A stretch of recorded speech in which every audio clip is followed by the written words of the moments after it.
नमस्कार, छत्तीसगढ़ की बात में आप सभी का स्वागत है। मैं हूं आपके साथ आकांक्षा पांडे। तो विधानसभा चुनाव के दौरान कांग्रेस के लिए मुसीबत साबित होने वाले महादेव सट्टा ऐप घोटाले का जिन लोकसभा चुनाव के पहले एक बार फिर बाहर निकल आया है।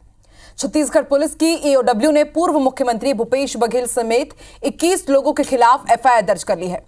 राजनांदगांव लोकसभा सीट से कांग्रेस उम्मीदवार भूपेश बघेल के खिलाफ दर्ज हुई ये एफआईआर न केवल लोकसभा चुनाव के प्रचार अभियान में प्रमुख मुद्दा रहेगा, बल्कि भूपेश बघेल के सियासी करियर के लिहाज से भी अहम साबित होगा। आज के स्पेशल बुलेटिन में हम भूपेश बघेल के खिलाफ दर्ज हुई एफआईआर की सियासी और कानूनी पहलुओं पर चर्चा करेंगे। इसके साथ ही राजनांदगांव भी आपको लिए चलेंगे, जहां पर हम आपको बताएंगे कि जनता क्या कह रही है। खास गेस्ट भी हमारे साथ मौजूद है, लेकिन उससे पहले ये रिपोर्ट देखिए।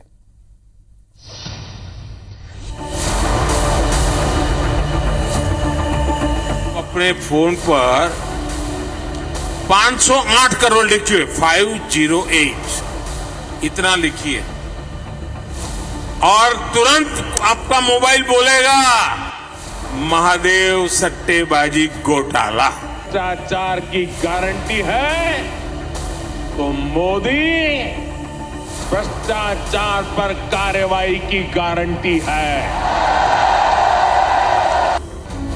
और प्रधानमंत्री नरेंद्र मोदी की एक और गारंटी को छत्तीसगढ़ की भाजपा सरकार ने पूरा कर लिया।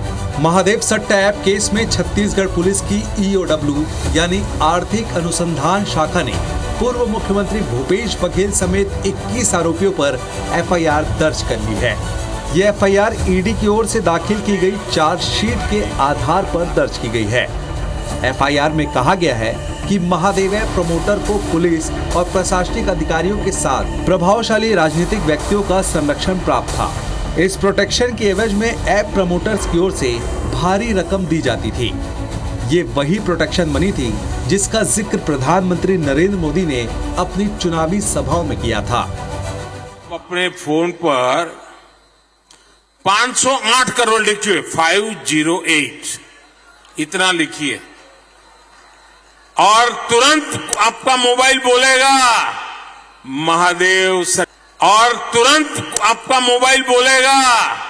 महादेव सट्टेबाजी घोटाला।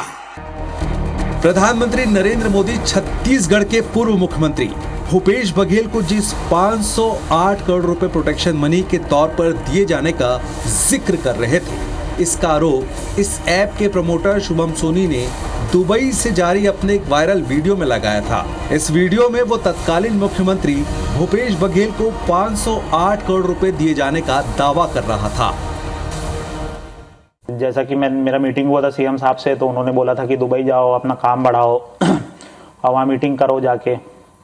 तो मैं गया और मीटिंग भी हुआ मेरा कई लोगों से। तो 2 लोग के साथ मेरा यहाँ बिजनेस भी सेट हो गया और अच्छा खासा काम भी बढ़ने लगा, सब कुछ ओके चलने लगा। जैसा सीएम साहब बोले थे सब बढ़िया हो गया। जब मेरा मीटिंग हुआ उसके बाद से मैंने अब तक 508 करोड़ रुपए दे चुका है। हमारे बघेल साहब, बिट्टू भैया और उनके जो लोग हैं उनको मैंने 508 करोड़ रुपए दिया है।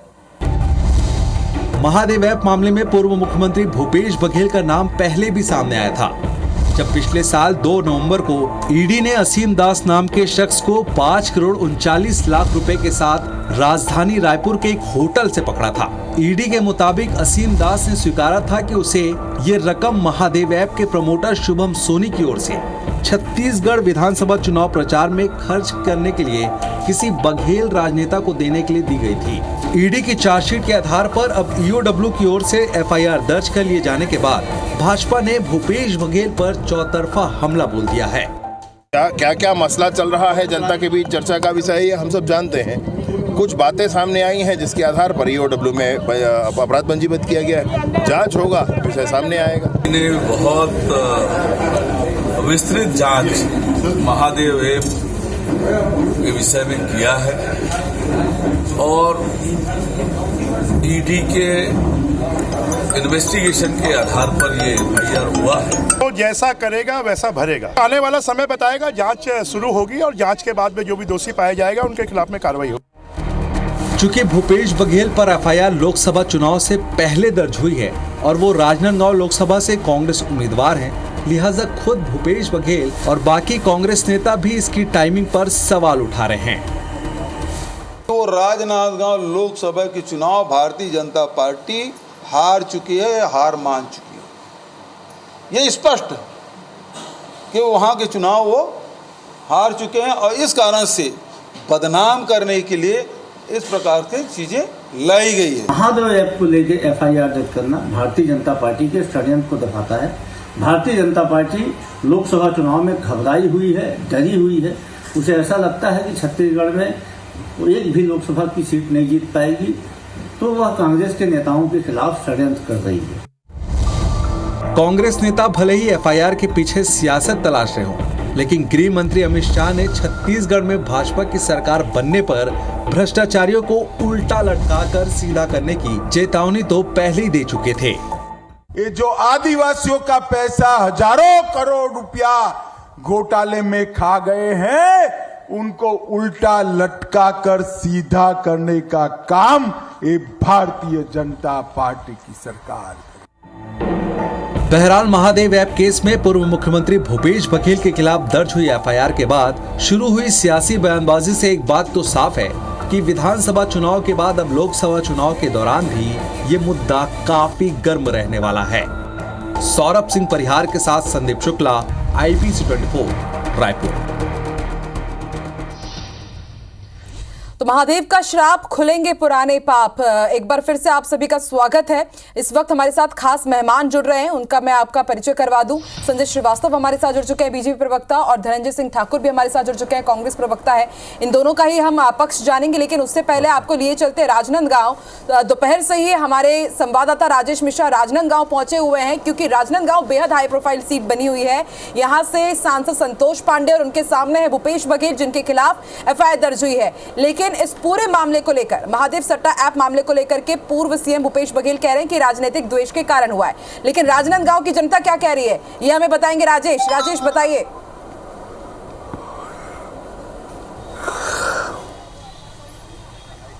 देखिए, अभी हम राजनांदगांव में खड़े हैं और जब से ये मामला सामने में आया है, जब से इस मामले में भूपेश बघेल जो पूर्व मुख्यमंत्री, उन्होंने प्रेस कॉन्फ्रेंस ली है, यहाँ का राजनीतिक माहौल गरमाया हुआ है। और यही वजह है कि कांग्रेस और भारतीय जनता पार्टी दोनों ही जगह बैठकों का दौर शुरू हो चुका है। भूपेश बघेल ने कुछ सवाल खड़ा किए हैं इस एफआईआर के मामले में। हमारे साथ कांग्रेस के वरिष्ठ नेता यहाँ पर मौजूद है, जो प्रवक्ता भी हैं रायपुर राजनांदगांव लोकसभा क्षेत्र के। कुछ सवाल यहाँ पर खड़ा किए हैं और उनका सीधा सीधा ये कहना है कि ये पूरा साजिश के तहत ये कार्रवाई की जा रही है कि भारतीय जनता पार्टी को लग रहा है कि एक भी सीट वो जीत नहीं पाएगी, इसलिए वो कांग्रेस के प्रत्याशी उनको रोकने की कोशिश है, उनको डैमेज करने की कोशिश। आदरणीय भूपेश बघेल जी बिल्कुल ठीक कह रहे हैं।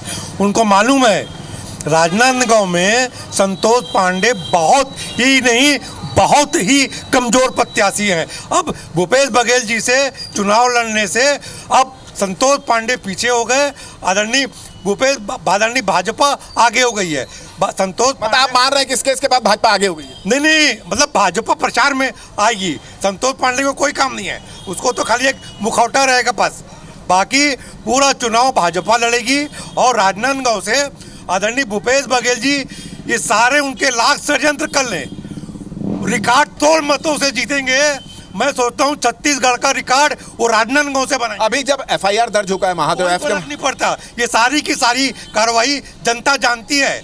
अब हमारे साथ और भी जनता यहाँ पे मौजूद है, आप यहाँ के रहने वाले हैं।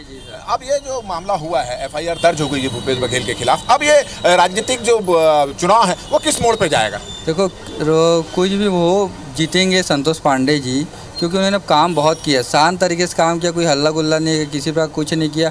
इसलिए जो चुनाव है मोदी के नाम पे लड़ा जा रहा है। तो सभी जितने भी भारत की जनता है, छत्तीसगढ़ की जनता हो चाहे राजनांदगांव की जनता हो, सिर्फ कमल फूल पे वोट लगाएगी और भारी मतों से संतोष पांडे जी को विजय बनाएगी। ये हम आपसे एक बात करना चाहते हैं कि ये जो आरोप लगातार कांग्रेस लगा रही है कि ये कांग्रेस के प्रत्याशियों को चुनाव लड़ने से रोकने की एक साजिश है। उन्होंने बहुत सारे सवाल भी किए हैं कि आखिर जब पहले मामला दर्ज हो चुका था तो उसमें प्रकाशन क्यों नहीं किया, वेबसाइट में क्यों नहीं डाला गया, ऐन चुनाव के समय ये सब क्यों चीज हो रहा है? एक आम मतदाता के हिसाब से हम आपसे जानना चाहिए। देखिए, चुनाव तो ठीक है, भूपेश बघेल की जब सरकार थी तो उसकी करीबी सौम्या चौरसिया, जो भ्रष्टाचार की मूरत भी कहा जाता है, वो गिरफ्तार हुई। अब ये चुनाव से देखिए, कानून का एक प्रोसीजर होता है, वो धीरे धीरे अपना काम करती है और ऐसे समय में उनके जब फाइल खुले तो भूपेश बघेल के तार पूरे भ्रष्टाचार से जुड़े हुए थे। और संतोष पांडे की बात है, कमजोर प्रत्याशी की बात है, उनकी लोकप्रियता राजनांदगांव में चरम अच्छे सीमा पे है। चले आप ये सबका ये कहना है कि ये पूरा प्रोसीजर के तहत चल रहा है, मगर साथ साथ कांग्रेस ये आरोप लगा रहा है कि ऐन चुनाव के समय ही उसके ये क्यों मामला उठा? चुनाव के समय मामला नहीं उठा है, ये पिछले 1.5-2 साल से चल रहा है। तो आप राजनांदगांव से ये लाइव प्रतिक्रिया जनता की सुन रहे थे और अब रुक कर लेते हैं हमारे खास मेहमानों का। संजय श्रीवास्तव जी हमारे साथ जुड़े हुए हैं, धनंजय सिंह ठाकुर भी हमारे साथ जुड़े हुए हैं, उन दोनों का ही अब कमेंट ले लेते हैं। संजय जी, भूपेश बघेल ने प्रेस कॉन्फ्रेंस की, उन्होंने साफ कहा है कि राजनीतिक द्वेष के चलते इस तरह की एफआईआर अब कराई जा रही है क्योंकि लोकसभा चुनाव की तारीखों की घोषणा हो चुकी है। इन आरोप पर क्या प्रतिक्रिया आप देंगे? 1.5 मिनट का ओपनिंग स्टेटमेंट आपका संजय जी।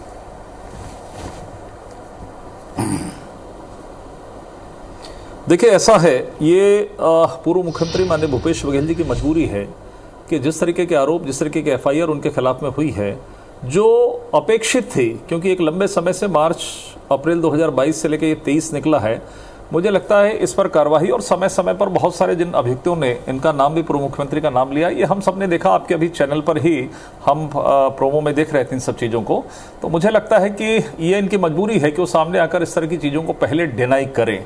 बेहतर होता कि वो पूर्व मुख्यमंत्री हैं, मैं तो उनको एक सलाह देता हूँ, सलाह मैं क्या दूंगा उनको, मुख्यमंत्री रहे हैं वो, उनको अपनी प्रतिक्रिया यहाँ पर देने की बजाय मुझे लगता है कि कहीं ना कहीं न्यायालय में जाकर और जो संबंधित एजेंसी है जहाँ से उनसे पूछताछ होगी वहाँ पर बताएं। और इस देश के अंदर में न्यायालय है, उनको विश्वास नहीं रहता है कि न्यायालय में भी इस तरह के न्याय मिलते हैं, लेकिन प्रथम दृष्टया उनको ये सब चीज़ें करने की आवश्यकता है। वहाँ जाकर अपनी बात रखें और न्यायालय पर विश्वास रखें। यदि उन पर कहीं कोई गलत कार्रवाई होगी तो दूध का दूध पानी का पानी हो जाएगा। लेकिन ये सत्यता है कि अभी जो मैं सुन रहा था कि चुनाव का कोई विषय नहीं है, ये तो विषय शुभम सोनी जी का बयान, उसके बाद जिस तरीके से सब चीज़ें सामने आई, उनका स्पष्ट रूप से नाम लिया गया, 508 करोड़ का खेल, जो असीम दास है ड्राइवर, उनसे पैसा जब्ती, तमाम प्रकार के विषय सामने आए। मुझे लगता है कि अब इसमें कहीं कोई किंतु परंतु नहीं है। ये उनकी और कांग्रेस की मजबूरी हो गई है कि अभी चुनाव तक किसी भी तरीके से इस विषय को डाइवर्ट करें, लोगों के बीच में भ्रम फैलाएं कि ये हम पर जानबूझकर इस तरह की कार्रवाई की जा रही है। जो कांग्रेस 5 साल हमेशा भ्रष्टाचार में लिप्त रही है, तो उसके लिए क्या चुनाव के पहले 15 दिन, क्या बाद में, तो मुझे लगता है ये सब तो अभी क्रम से जो चलेगा तो 5 साल तक ये चलता रहेगा। चलिए ठीक है, संजय जी आपका 1.5 मिनट का टाइम पूरा हो गया है। धनंजय जी से मैं उत्तर लेती हूं। धनंजय जी, ऐसा क्यों लग रहा है आपको कि राजनीतिक द्वेष के चलते एफआईआर दर्ज कराई गई है? ईडी और ईडब्ल्यू की कार्रवाई तो पहले भी हुई है, कई लोग उसके कारण सलाखों के पीछे भी अभी इस वक्त हैं, और आखिरकार न्याय तो कोर्ट की तरफ से ही होगा ना, जांच हो जाने दीजिए, सच सामने आ जाएगा। बीजेपी भी यही कह रही है।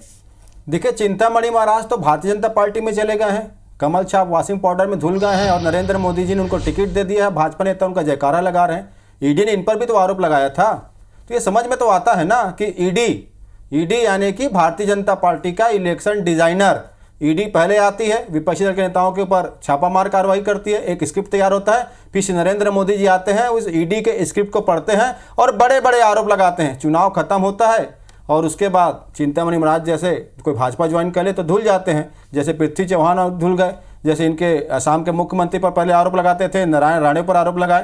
तो ये भारतीय जनता पार्टी का चरित्र कि वो सीधा कांग्रेस पर सामना नहीं कर पा रही, पहली बात। दूसरी बात, आप देखेंगे ये भारतीय जनता पार्टी की जब भी राज्य में सरकार बनी है, मैं तो 2018 के पहले घटना का जिक्र करूंगा जब डॉक्टर रमन सिंह जी मुख्यमंत्री थे और भूपेश बघेल जी प्रदेश अध्यक्ष थे कांग्रेस पार्टी के, तो भूपेश बघेल जी को, उनकी माता जी को, उनकी धर्मपत्नी जी को, पूरे परिजनों को यही वो ईडब्ल्यू है जिन्होंने गिरफ्तार किया था, सिर्फ इसलिए क्योंकि वो रमन सरकार के खिलाफ जनता की लड़ाई लड़ रहे थे। और सबसे बड़ा दुखद स्थिति उसमें था कि भूपेश बघेल जी की माता, जिनका इलाज चल रहा था हॉस्पिटल में, वह वयोवृद्ध माता जी, उनको एम्बुलेंस में लाकर इन्होंने गिरफ्तार किया था। फिर उसके बाद आगे बढ़े आते हैं, ईडी आ जाती छत्तीसगढ़ में, क्योंकि भूपेश बघेल जी का काम डंका बोल रहा है छत्तीसगढ़ में, छत्तीसगढ़ बाहर में, तो ईडी को भेजा जाता है, चरित्र हनन होता है। अब फिर अभी चले आइए, जब विष्णुदेव साय की सरकार बनती है तो फिर यही वो ईडब्ल्यू एक फर्जी, मैं तो कहूँगा फर्जी आरोप लगाकर एफआईआर दर्ज किया गया है। मैं तो ये एफआईआर दिखा रहा हूँ आपको। हर चीज जब डिजिटल होता है, हर चीज ऑनलाइन एफआईआर दर्ज होता है, तो 3 तारीख को जो 4 तारीख को तीसरे में दर्ज एफआईआर गंभीर आरोप लगा रहे हैं। संजय जी जवाब दीजिए।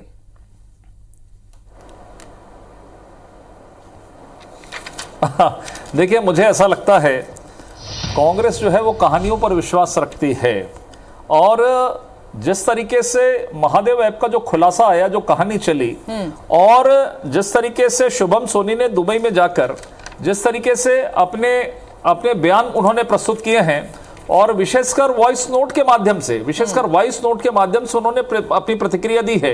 यहां तक कि जब ईडी ने उनसे पूछा है, ईमेल के अंदर में अपने स्टेटमेंट भी दर्ज किए हैं, एफिडेविट भी दिए हैं, और वॉइस नोट के माध्यम से इस बात को स्वीकार किया है, जो मैं अभी सुन भी रहा था। और पूर्ण रूप से जब चीजें सामने आई हैं, तब जाकर ईओडब्ल्यू में केस दर्ज हुआ है।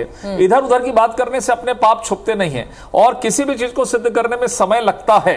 जब कल तक आप प्रशासन में थे, आप मुखिया थे, आपके खिलाफ में प्रशासन या पुलिस प्रशासन आपके खिलाफ में नहीं जा सकता था, लेकिन जिस तरीके के दृश्य एक के बाद एक सामने आए कि कार्रवाइयां हुई, और जिस तरीके से पहले जो गिरफ्तारी हुई चंद्रभूषण वर्मा, मैं तो नाम भी लेने में मुझे कोई गुरेज नहीं है, सुनील दम्मानी, उनके स्टेटमेंट में क्या नाम आया है, क्या सब चीजें सामने आई है, किन किन कांग्रेस के नेताओं की बातें सामने आई है, ये तमाम प्रकार के विषय सामने आ चुके हैं। और मुझे लगता है कि यदि आपको थोड़ा भी लगता है गलत तरीके से यदि हुआ है, तो न्यायालय है ना, न्यायालय के अंदर में जाइए। पुराने प्रकरण आप यदि करके कि डॉक्टर रमन सिंह के समय ऐसा हुआ, उस समय इस तरह की कार्रवाई हुई, तो मुझे लगता है उसके बाद भी जनता ने आपको रिजेक्ट किया ना। धनंजय जी, देखिए वो बार-बार यही कह रहे हैं, भाजपा भी यही कह रही है कि हो जाने दीजिए, जांच हो जाने दीजिए, जब कुछ गलत नहीं किया है। सुनिए ना, अच्छा जानकारी है संजय श्रीवास्तव जी को।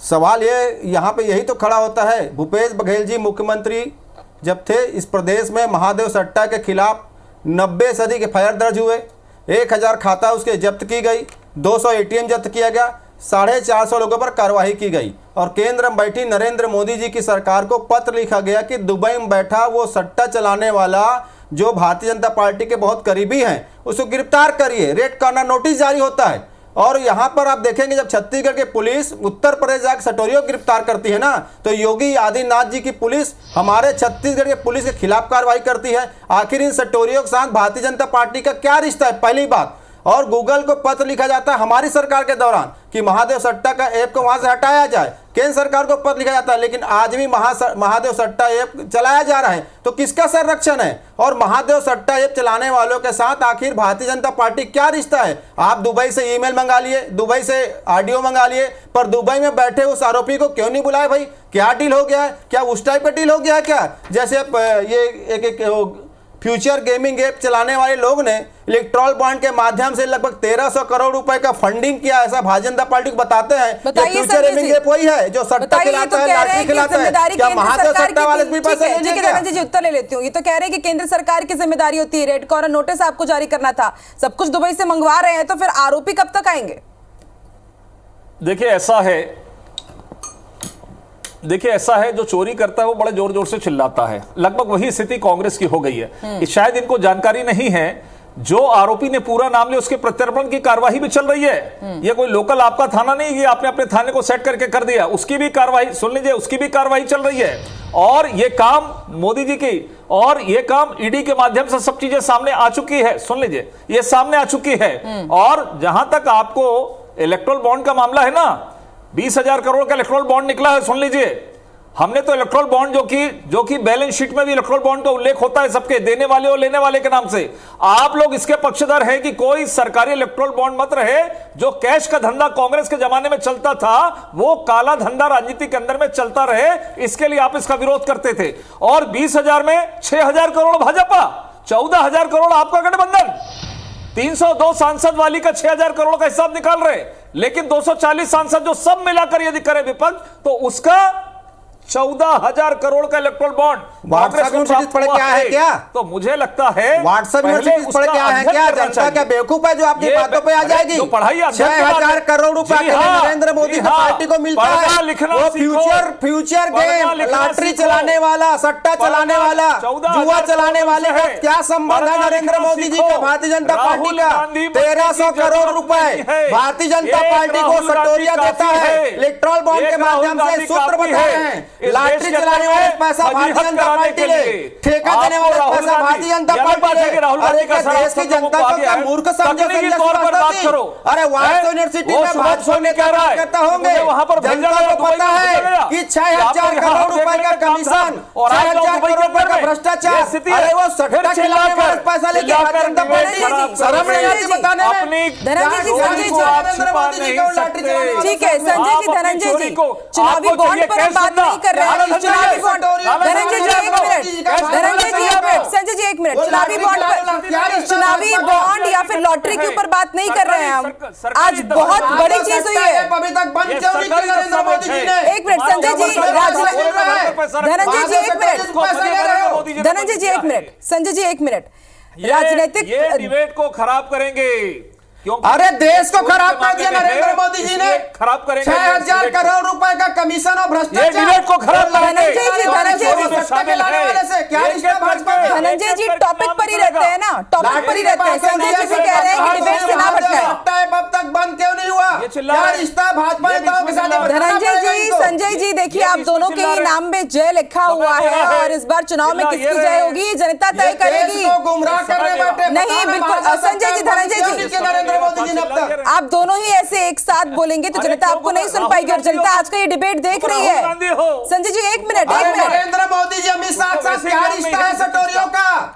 संजय जी, धनंजय जी 1 मिनट, क्यों नहीं गिरफ्तार किया दुबई बैठे उसको? संजय जी, धनंजय जी ऐसे डिबेट नहीं हो पाएगी। संजय जी, धनंजय जी 1 मिनट रुकिए, संजय जी 1 मिनट, धनंजय जी आप सुन ही नहीं रहे, ऐसे कैसे चलेगी डिबेट? नहीं, बिल्कुल आप इसको अखाड़े का मंच मत बनाइए, आप अखाड़ा मत बनाइए इसको। 1 मिनट, से पैसा भाजपा ले, लॉटरी खिलाने से पैसा भाजपा ले, महादेव सट्टे बंद न कराए भाजपा। आपकी बात सुन ही नहीं पाएगी जनता। आप दोनों ही एक साथ ऐसे बोलेंगे तो जनता आपकी बात नहीं सुन पाएगी। 1 मिनट संजय जी, धनंजय जी 1 मिनट। अरे 1,300 करोड़ रुपए की दलाली लॉटरी खिलाने वाले से। देखिए आप लोग लॉटरी पे जा रहे हैं, लॉटरी वाले सट्टा वालों से क्या रिश्ता है जो बंद नहीं किया अभी तक? गोबर में पैसा खा रहे हो? अरे महादेव सट्टा वाले से क्या रिश्ता? महादेव का नाम लेना भी गुनाह है तुम्हारे लिए। महादेव का क्यों बंद नहीं? महादेव के नाम पर भ्रष्टाचार करने वाले गोबर खा रहे हो। हमारी सरकार ने गोबर में पैसा खा रहे हो, संरक्षण भाजपा ने दिया। क्या रिश्ता है नरेंद्र मोदी जी का? संजय जी, धनंजय जी मेरा सवाल आप दोनों सुन लीजिए, मेरा सवाल आप सुन लीजिए, मेरा सवाल सुन लीजिए, उस पर आप रिएक्शन दीजिएगा।